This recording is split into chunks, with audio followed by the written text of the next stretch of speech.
Today's news, I'm Solomon Danye. Thanks for joining me. Prime Minister Abiy Ahmed has held discussion over phone with Antonio Guterres, Secretary General of the United Nations. The Prime Minister tweeted that he held an excellent conversation with Antonio Guterres yesterday on various regional and multilateral issues. According to him, the discussions explored strengthened collaborations in various areas. The Intergovernmental Authority on Development, IGAD, expressed fear that refugees in the region would fail to protect themselves from the coronavirus as less attention is being given. IGAD's report indicates that COVID-19 pandemic has become a significant threat for human mobility in the region. Kasam Jane reports. IGAD held its second international scientific conference in Addis Ababa, focusing on human mobility in a context of COVID-19 pandemic. The conference provides an opportunity to delve into critical evidence and emerging knowledge that will inform decision-making and policy development on migration and displacement governance. IGAD Secretary General Orkana Gabeya said COVID-19 pandemic has negatively affected the socio-economic activity of the region. The immediate response to mitigate the spread of the virus has included travel restriction and border closures, which have left many vulnerable migrants stranded in low protection environments. As the world, including our region, grapples with the devastating effect of the COVID-19 pandemic, it is indeed timely and appropriate to thoroughly and dispassionately re-examine human mobility, particularly in the context of COVID-19. I am happy to see this second IGAD scientific conference brings together some of the best thoughts, leaders, researchers, members of academia, policymakers, partners, and practitioners to examine, deliberate the immediate and long-term impact of COVID-19 on migration and displacement in and around the IGAD region. This conference makes another major milestone for IGAD, and it's part of the new direction IGAD is taking to be in the driving seat of evidence-based policy-making initiatives to the region. IGAD has embraced and supports the continuous development of the systemic research agenda that credibly inform future policy directions in all areas, including sustainable approach to managing mixed migration and forced displacement. I am satisfied to note that the migration program shares my personal belief that policy unaided by science is like placing a wager on the well-being of our people. The Secretary General called upon its member states to cooperatively work on the reduction of COVID-19 spread. Regional Director of IOM Mohammed Abdikar outlined the need to conduct strengthened cross-border tasks to curb the impact of COVID-19. Eastern Horn of Africa has the largest share of international migrants in the African continent. Mobility in the region continues to be triggered by a combination of persistent insecurity and conflict, harsh climatic conditions, and public health emergencies, in addition to socio-economic drivers and more traditional seasonal factors. The COVID-19 pandemic drastically changed mobility, not just in this region, but globally. Travel disruptions and restrictions led to reduction of movements across all migratory corridors, affecting our region negatively, impacting the economies and livelihoods of millions of people. The Eastern Route, we call this Eastern Route from the Horn of Africa to the Kingdom of Saudi Arabia and other Gulf countries, which normally has the largest number of migrants each year, saw a 66% drop in movements in 2020 compared to the year before, simply because of COVID-19. Meanwhile, ILO Regional Director Alexio Musindo said the coronavirus pandemic resulted in over 100,000 deaths in the region. The COVID-19 pandemic has already transferred the social and economic shocks affecting both supply and demand sides of the economy and labor markets. Labor markets around the world were disrupted in 2020 on a record scale, far exceeding the impact of the 2008 global financial crisis. During the whole of 2020, ILO has regularly monitored and updated the world of work on its assessment of the impact of COVID-19 on economies and labor markets, together with providing policy recommendations for lessening the effects and aiding a fast recovery. The latest global monitor was released late January, and I would like to share with you some of the highlights. The IGAD Scientific Conference will span for 3 days and more than 20 studies are expected to be overviewed. Chief of Staff of the Ethiopian National Defense Force, General Birhanu Jula, is in the United Arab Emirates for a working visit. He delivered a message from Prime Minister Abiy Ahmed to Sheikh Mohammed bin Zayed Al Nahyan, Crown Prince of Abu Dhabi and Deputy Supreme Commander of the UAE Armed Forces. General Birhanu on the occasion said relations and cooperation between Ethiopia and the UAE have been increasing in all areas, including in the military sector. Sheikh Mohammed bin Zayed Al Nahyan, for his part, said UAE is committed to strengthen ties with Ethiopia. The Crown Prince said he would make efforts to further cement the economic, education, technology, security and military cooperation between Ethiopia and UAE. General Birhanu also briefed Sheikh Mohammed bin Zayed Al Nahyan on the current situation in the Horn of Africa and the latest development in the Tigray regional state.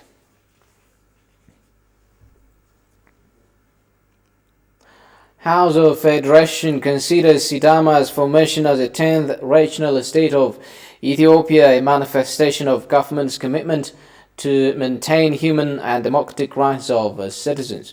This remark came during the official formation of the Sidama state government. The newly structured government of the region, for its part, called upon investors to invest in the region. Sintayo Tamrat is more. The current Sidama regional state had passed through fire and water to get the last resort to its decades-long quest for state-level administration. It was only in 2019 that Sidama zone, which was part of the South regional state, became the 10th Ethiopian regional state after a referendum was held. And on Monday, the new regional state of the country has officially formed government. The struggle has been long and tiresome. Because of the continued quest of this generation and understanding of the reformist federal government that the quest of the Sidama people need constitutional solution, it addressed the quest according to the constitution. Mentioning Sidama state as conducive for investment in various sectors, Desta called upon local and foreign investors to invest and get more returns. Since Sidama regional state is found near the capital Addis Ababa and it is blessed with abundant natural resources and conducive climate, it's more desirable for trade, investment, tourism and conference tourism. Hence, I would like to call upon all local and foreign investors who would like to engage in investing in the region to come to the region, for the region has already finished preparation. Addressing the event, Speaker of Ethiopian House of Federation Adam Farah said, addressing the Sidama administrative quest is a manifestation of government's commitment to maintain human and democratic rights of citizens. Through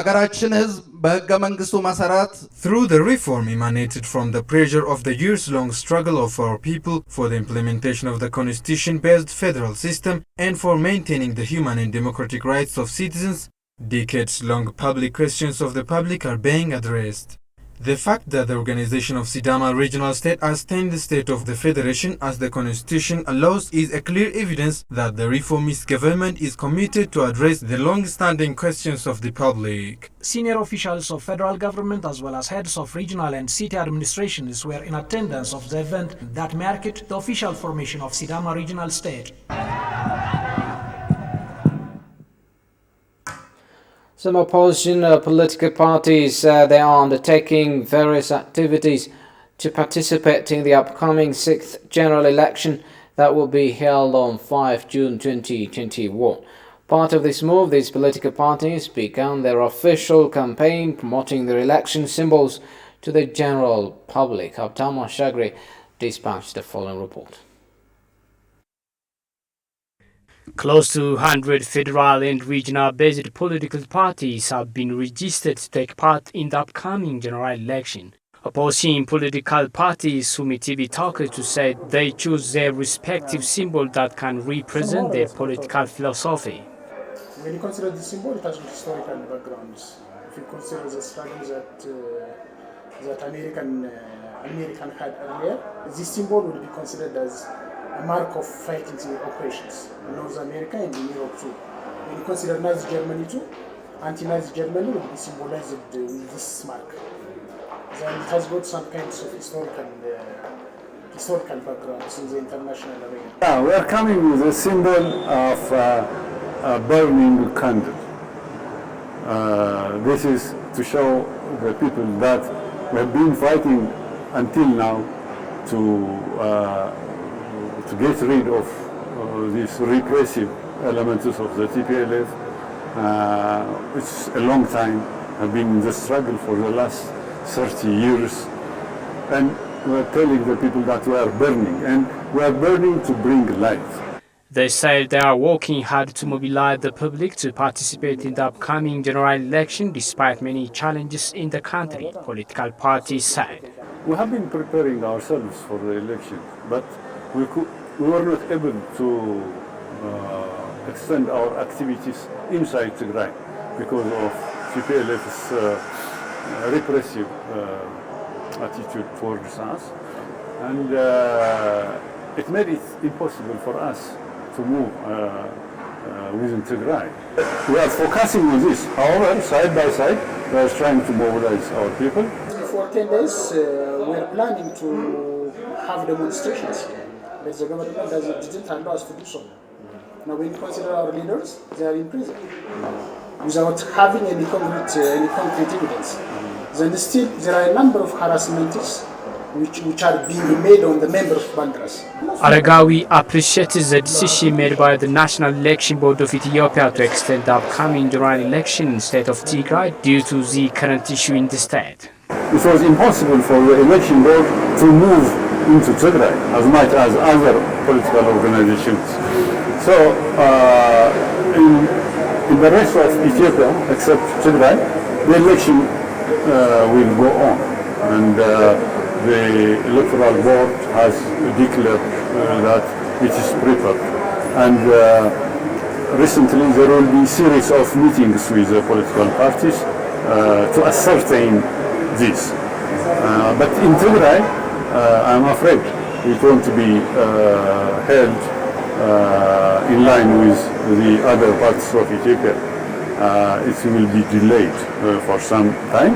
We don't know the span of time in which it will be delayed. Balderas for True Democracy, to his part, expressed its reservations on the major activities of the National Election Board of Ethiopia about the general election. We do have some reservation regarding the impartiality of the electoral board, because if you consider, for instance, the elections that will be made in the coming 2021 elections that will be carried out after 4 months, Addis Ababa and Dredwa would be made a week later after the national elections. This was opposed by our party because there are a number of ID cards distributed in the country, particularly in Addis. There are a number of illegal distribution of ID cards. Then people elected in Oromia regional state may come and elect in Addis too. They will participate in Addis Ababa too. This was completely unfair, and we stand against the different days which is being set for Addis Ababa, Redwa, and the National Election Day. Information obtained from the National Election Board of Ethiopia shows opposing political parties are undertaking major activities to undertake the 6th upcoming general election on 5 June 2021.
Welcome back, you're watching Addis News Hour.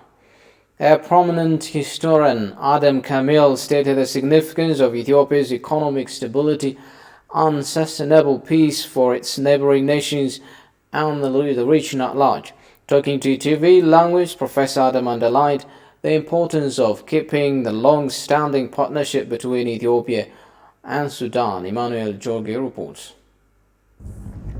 Sudan did not waste time to foray Ethiopia's border, taking the opportunity of Ethiopia's internal security issue. Sudan said it got back its land after illegally occupied massive agricultural land of Ethiopia around the border. This is a clear invasion that does not deserve the sisterly nations which have been enjoying a long-standing partnership. Historian Adam Kamil told ETV that Sudan's occupation of Ethiopia's territory while Ethiopia is in law enforcement operation is big mistake and is backstabbing.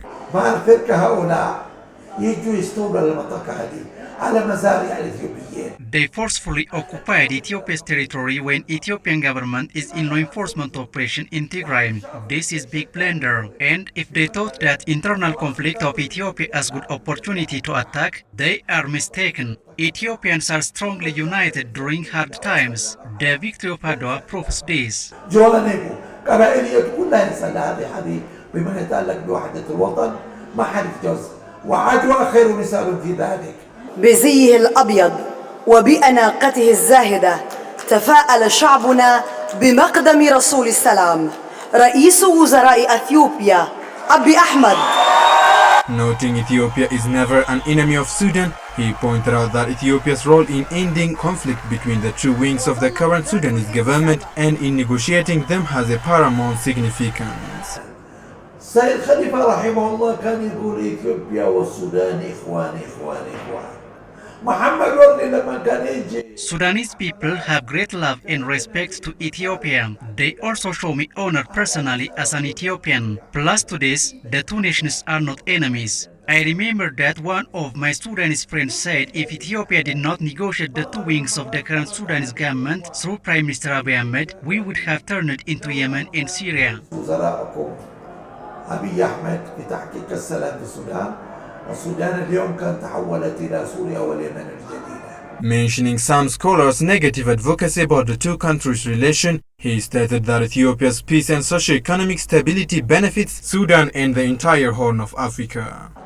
اللي كان في جامعة أفريقيا العالمية أنا صرح مرارا وتكرارا وحدة إثيوبيا خطر على شرق أفريقيا لا بد من تفتيت عليه. هذا مدرسهم خبيرهم دكتورهم يصرح بهذا الموضوع. إذا كان مثقفهم يكون هذه توقعاته. A Sudanese scholar in African University, Hassan Maki, said strengthened unity of Ethiopia is dangerous for Sudan. An Eritrean scholar, Ahmed Saleh, on the other hand, said Ethiopia's unity, peace and development is very important for the Horn of Africa. The second advocacy is true and it shows that Ethiopia's unity and stability is crucial not only for Sudan but for the Horn of Africa. So, it is better for Sudan to solve this peacefully because they also have another border issue with Egypt. وبعدين هم عندهم مشكلة الماء ومشكلة زيادة السكان في هذه المنطقة ومحتاجين إلى المنتوجات الزراعية الحبشية. من الأفضل أن نتحاور ونتشاور. هذه الحدود كلها بسيطة جدا نقدر نعالجها بين يوم وليلة، لكن الصحبة والصداقة لا بد أن تظل بيننا وبين الإخوة في السودان. وأمنياتي ألا يتلكوا. يا أخي عندكم هنا قضية حلائب. Sudanese government has still controlled the area forcefully, while the Ethiopian side preferred executing amicable solution to the problem, and the issue has not been solved yet. Scholars say the winning mentality of the victory of Adwa should be replicated in the development endeavors for the nation to extricate from poverty. Gushmal says more.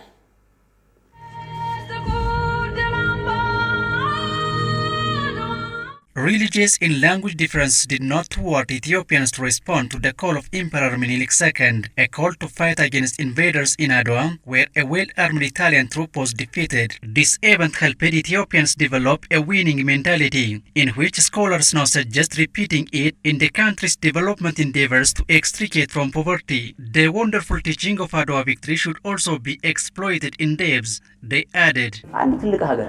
There is and there was one great nation in which various province leaders had a culture to stand together to win their common enemy. Adwa created a spirit of common value and potential. We should understand in detail about the winning mentality of Adwa to overcome poverty. We have not done on the victory of Adwa to translate it into additional benefit other than more thought. We should have done a lot. value እንዲሰጠን የማድረግ አይነት ቶት አልሰራንም። መሰራት ግን ነበረበት። Saying standing in unison helped Ethiopia to win the invader, historians pointed out the victory of Adwa needs to be used for nation building.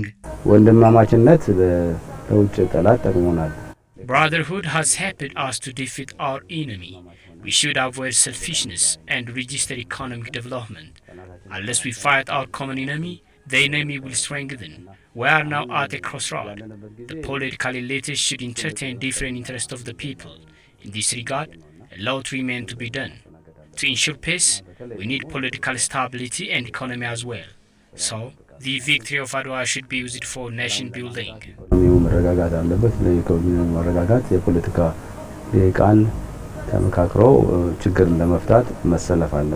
Adwa turned Ethiopia into a symbol of freedom for black people globally, historians noted.